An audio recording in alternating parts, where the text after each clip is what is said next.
Who are the top prospects to stash right now? Find out next on Fantasy Baseball Today in 5.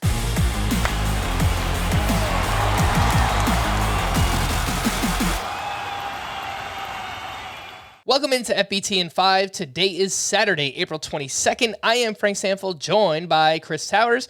Let's start with the top 5 prospects to stash. And number 1, Matt Mervis. He's doing Matt Mervis things. He crushed his 4th home run of the season on Thursday night. He's got more walks than strikeouts so far this season. Chris, I just don't know how much the Cubs need to see from Eric Hosmer before they pull the plug and call up Mash Mervis. Yeah, I mean, Matt Mervis has now played 75 games at AAA. He is, he's a little older, 25 years old, just turned 25 5 days ago. Happy birthday, Matthew. He's hit 19 home runs with 39 walks, 50 strikeouts in those 75 games. He's hitting .291 with a .960 OPS. That was actually before he homered on Thursday, so that'll be even higher. Yeah, I don't know. The Cubs are getting almost nothing from Trey Mancini and Eric Hosmer. Hosmer is very much not an everyday player at this point in his career. I think he's barely a major leaguer, frankly, at this point in his career. So this is one, we've seemingly got like one big prospect call up every week, and Mervis seems like a pretty good bet to be the next one. Or it could be this next name, Brandon Pfaadt, because Madison Bumgarner was DFA'd by the Diamondbacks. Pfaadt went out on Thursday night, had his best start of the season, 7 shutout innings with 8 strikeouts. He's 42% rostered, so still widely available. The only issue here, Chris, is earlier on Thursday, the Diamondbacks announced that Tommy Henry was being called up and that he would start in Mad Bum's place the next time, Bumgarner was supposed to pitch. So I don't know. Do you think Brandon Pfaadt has now forced their hand with this amazing start on Thursday? Yeah, you said or Brandon Pfaadt, and my response is, ¿por qué no los dos? Why don't we have both? I would love to see both of them get called up.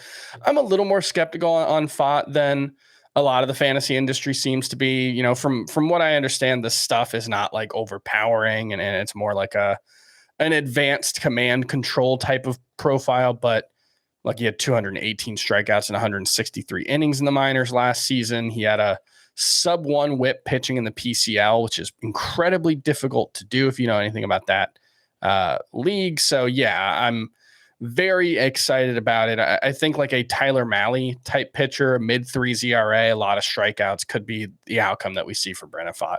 Mm-hmm. And a question I keep getting, Chris, is Mason Miller or Brandon Pfaadt? Which one are you going with?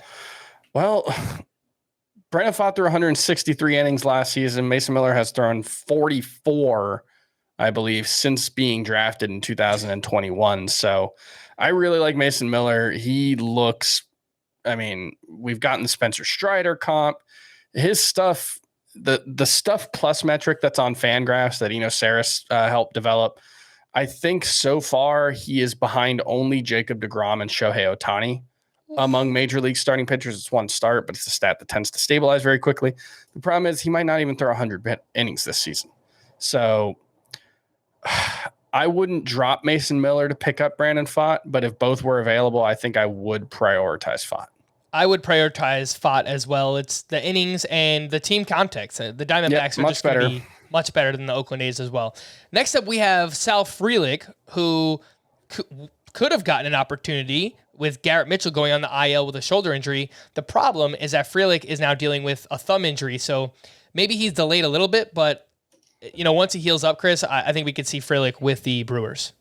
Yeah, it sounds like it's not a super serious injury, and this is a very, very contact forward profile. There's a little bit of pop there. Maybe he can get to 10, 15 home runs, but he's played 61 games at AAA so far in his career. He's 23 years old, so he's not old for the level at all. He's at .335 with 22 strikeouts and 280 plate appearances. So, yeah, this is a type of player who, if he gets the call, could make a big impact in batting average, certainly, and potentially stolen bases as well. Think what Nico Horner has done so far this season. Think of what Stephen Kwan did last year. That kind of potential is there. And the last name that I want to mention is Tanner Bybee, who is with the Cleveland Guardians. They recently optioned Hunter Gaddis back to AAA, and they're going to need someone to fill that spot. Theoretically, they could, call Hunter Gaddis back up, but Bybee has looked amazing, dating back to last season. So once Brandon Pfaadt gets called back up, I think that's the next pitcher that we're going to be focusing on, Chris. Yeah, Bybee has had some control issues early on at AAA this season, but that's never really been an issue for him before. He is 24. He hasn't thrown a ton of innings, so it's one of those situations where it's like, how do you balance getting him ready with, whether he's already ready now? But yeah, it's an interesting skill set. 11.3 Ks per nine last season in his first full season as a professional. I think there's a lot to like there. All right. For more extensive fantasy baseball coverage, listen to the Fantasy Baseball Today podcast on Spotify, Apple Podcasts, the Audacy app, or anywhere else podcasts are found. Thanks for listening to Fantasy Baseball Today in 5, and we'll be back again next week. Bye-bye.